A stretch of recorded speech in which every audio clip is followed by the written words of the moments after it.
Hello and welcome. My name is Wendy, and on this video, I'll be giving you 5 tips to be a healthier and happier driving instructor.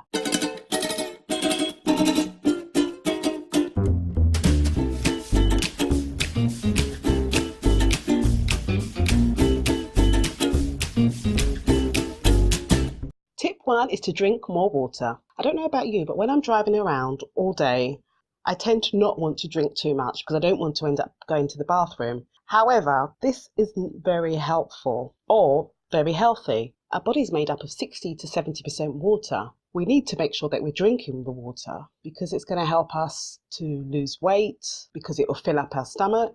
When we sweat, it helps us to remove the toxins from our body, so it's going to help us with our skin conditions such as eczema, psoriasis. Drinking water also helps us to fight infection. It helps our heart to be healthier. It also prevents joint pain and arthritis. It helps our bowels to move, so it stops us from getting constipated. And it also reduces the risk of cancers, as well as improving our productivity.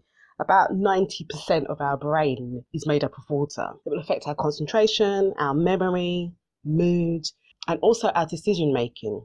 So how can you tell that you're dehydrated? Well, you'll have to check your wee. Yes, I said it, your wee. That's how you'll check. So you check your urine, and as you can see on this chart that I prepared earlier, if your wee looks very clear, like number 1, 2, or 3, then you're drinking enough water. If your wee looks like 4 or 5, quite yellow, it means that you are slightly dehydrated and you need to be drinking some water.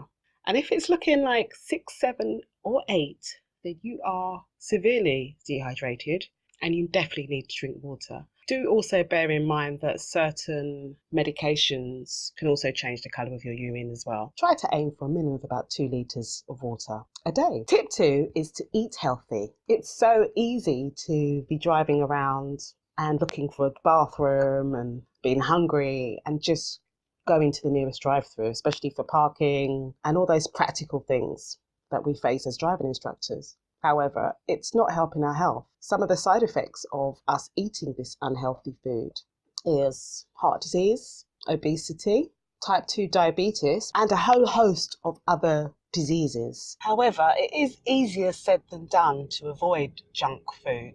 The food industry pays billions of dollars to market the food to us so that we want to eat it. They put a lot of chemicals into the food to make us crave it more. So it can feel like we're fighting a losing battle. So one of the tips that I want to give you is about planning ahead to make sure that you have food in your car that you can eat. Now you might want to get a food flask, which is really good for hot foods. Especially during the winter, you might want to have a hot meal. Or if you want to have soups, you can maybe bring a flask. It's great for teas, it's great for coffees. You can also keep in the back of your car maybe a cooler or a cool bag where you can keep things cool and fresh, things like fruit and bottles of water. Tip number 3 is to exercise.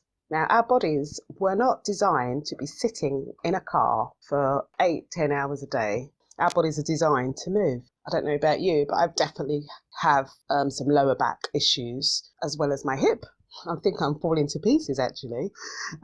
Sitting down creates a lot of pressure on your spine and on your joints. And also the fact that you're not moving affects your circulation. So you're more prone to circulation problems. So my tip is if you're not going out with your pupil to a driving test, then take some of that 40 minutes and go for a walk. The fresh air is going to do you well, even if it's 5 minutes, even if it's 10 minutes, because I know we sometimes want to use that time to make phone calls and do bits of admin, but we could make, say, 5 or 10 minutes would make such a difference to our health. Tip 4 is to give yourself a break.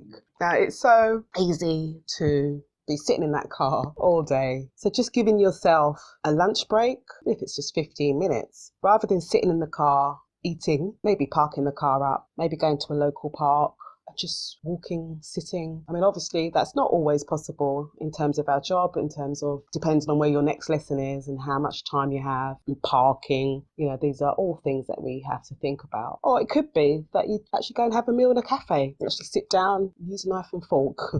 But actually just giving yourself a break is really, really important. Or it might be that you give yourself a break during the lesson, even if it's getting your pupil to drive to Sainsbury's, getting them to Bay Park, and then giving yourself an opportunity to go to the bathroom. And I find it's good for the client too. I don't like to go a whole 2 hours without giving them a break. Tip 5 is to listen to something inspirational or educational. Now, we're in a unique position. We're driving around all day. It's a great opportunity to listen to maybe a podcast, such as, if you don't know, DIPOD, which is a driving instructor's podcast. That's really good. If you don't know it, I'll stick the link down into the description box. Maybe it's an audio book, some kind of personal development book, or just listening to some music, something calming, whether it's something spiritual. A bit of Bob Marley always goes down very well. I hope you found this video helpful. Let me know if there's any tips that you're going to try. Thank you for watching. Please subscribe to my YouTube channel. Till next time, bye bye.